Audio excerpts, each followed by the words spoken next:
Hey guys, this is Rongon from Artillery here. So recently I announced from my page that I'm gonna do a speed paint with a voiceover and you guys can ask me questions which I'll answer during the video. I really thought that I wouldn't get any response at first, but to my surprise, you guys really had a lot to ask. Alright, so the first question by Alif, a fellow artist, link to his page in the description. So Alif's question was, what made you pursue cartoons rather than any other form of art? So, okay, I'm gonna be honest with you. The reason I started drawing cartoons in the beginning was because it's easy, or so it seemed. It's like combining shapes to form a character with a unique personality, and the concept just seemed really interesting to me.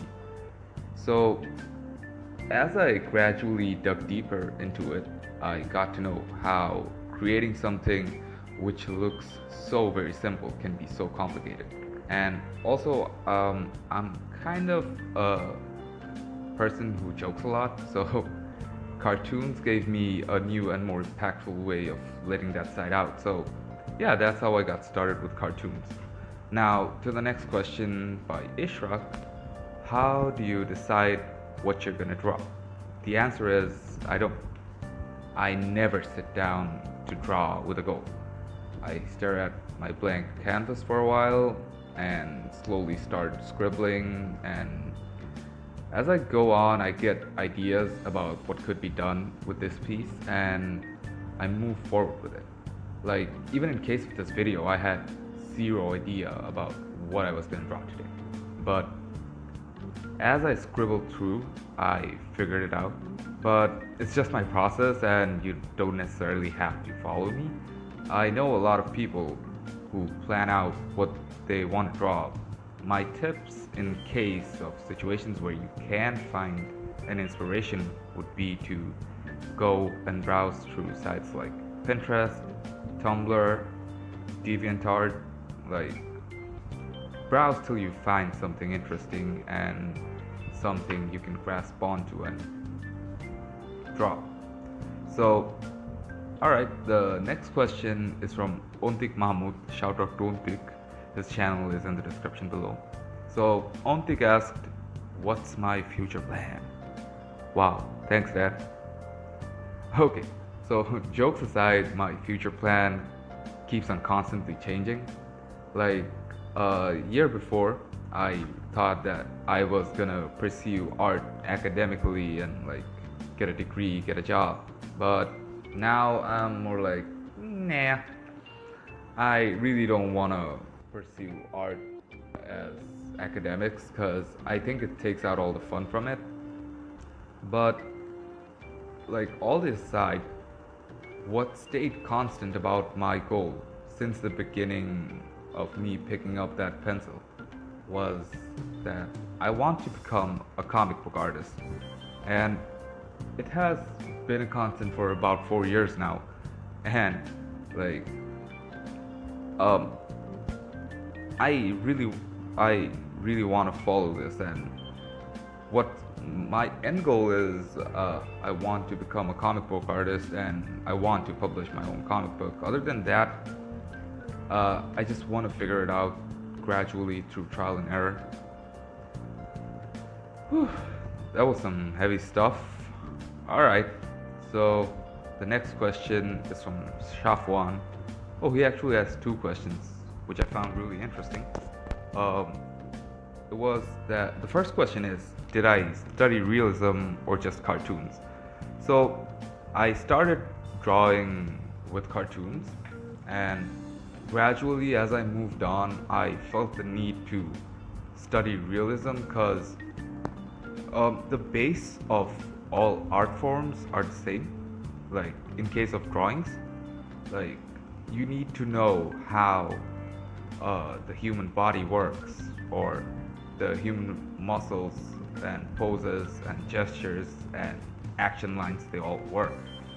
So I felt the need to study realism and I got into it. I actually started doing classes, and yeah, like I gradually moved on with realism and trying to understand the concepts of how things work. But eventually I was like, you know, I think I got the basics, and I just went back into drawing cartoons again. And like whenever I feel the need to upgrade or like improve my skills, I just go back to my basics or just like realism. Not exactly realism, but it's just basics such as shading, anatomy, realistic anatomy, if I may add. And yeah, I just go back to them. I practice a lot, and when I start a new piece after that practice, it just comes out way better. So yeah, I did study realism, but it was just for the basics, and yeah, I just draw cartoons at this point. So the second question Shafwan asked was my thoughts on tracing.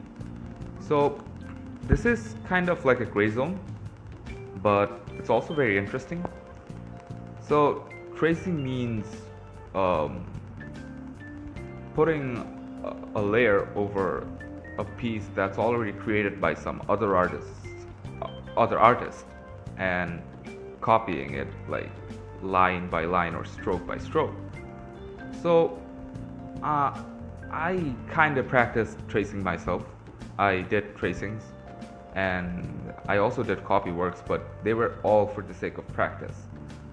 These things like tracings and copy works, they always help you to understand how other artists do their stuff, and I would suggest it only if it were for practice. But if you're thinking of going professional and selling your work, tracing isn't the way you should go, because it first of all ruins the market for other people, and second of all, it's not really ethical for you to trace.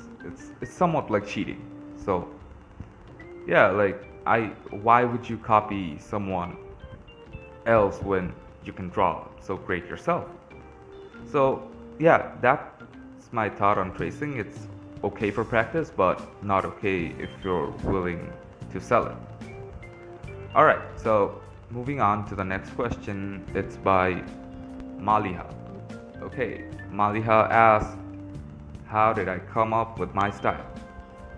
So the style is a very interesting topic.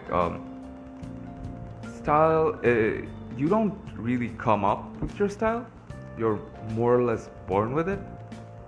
So I think an artist from the beginning has his own individual style, but as you gradually practice and get better, the style becomes more prominent.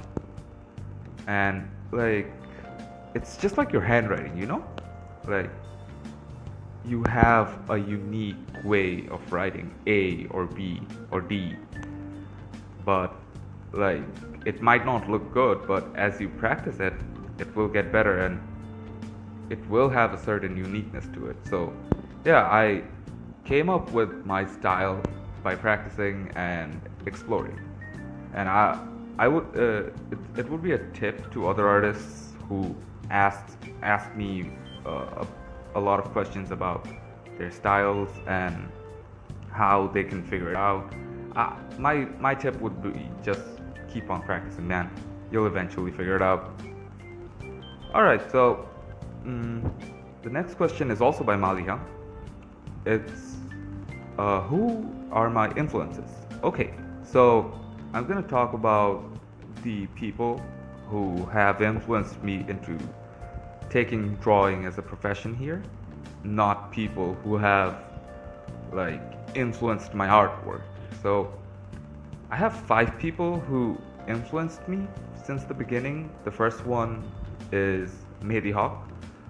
Mehdi Hawk was my inspiration ever since I was a kid. I used to like open the paper, like get the newspaper, and like on the front page there would be Mehdi Bhai's drawing, and I genuinely enjoyed seeing it. And I also was a follower of Ummad ever since I was a kid. My dad used to bring home Ummad like every month or so. So I always looked up to Mehdi Bhai's drawing because I really loved the style and like how his drawings looked so clean and professional. So yeah, Medibhai has been one of my biggest inspirations and influences, and then it would be Fahim Bhai. Fahim Anzum Ruman has been there ever since I started taking drawing seriously. So Fahim Bhai helped me through a lot of getting over a lot of mistakes, like my color issues and how I draw figures and how full bodies are more preferred than half bodies. So yeah, I mean that's all more or less irrelevant, but yeah, Fahim Bhai has been there and been a critique of my work, and I think he is one of the reasons why I'm here today and talk to you guys. So yeah, Fahim Bhai, and then would be Asif Bhai. Asif Bhai's drawing, Asif Bhai's videos on how to paint and draw have been a constant help, and it has helped me a lot throughout my coloring journey and helped me out figure out how to use colors. So yeah, thank you Asif Bhai for being there, and thank you for your awesome videos. Now, the next person who influenced me a lot, influenced me to go out there and mingle with the community of other artists and you know, make it feel like a family. That person would be Tanmoy Bhai. Tanmoy Bhai introduced me to cartoon people, and it's a group of misfits, and I'm a misfit myself, and it just instantly clicked. And this whole group, cartoon people itself, has connected me to a lot of friends and a lot of other people who have influenced me and inspired me. So I'm really grateful for Tanmoy Bhai for giving me that opportunity. And last but not the least would be Saif Bhai. Saif Bhai is the one who pushed me from drawing copy work to my own pieces. So I really owe a lot to him for pushing me to draw my own creations rather than copying from other artists. So yeah, these people have been there, and these people have been constantly inspiring me from day one, and here I am now thanks to them. So yeah, so I guess these are the questions I'll be answering today, and hopefully I'll be doing another video soon, another speed paint with a voiceover. And until then, I guess, see ya.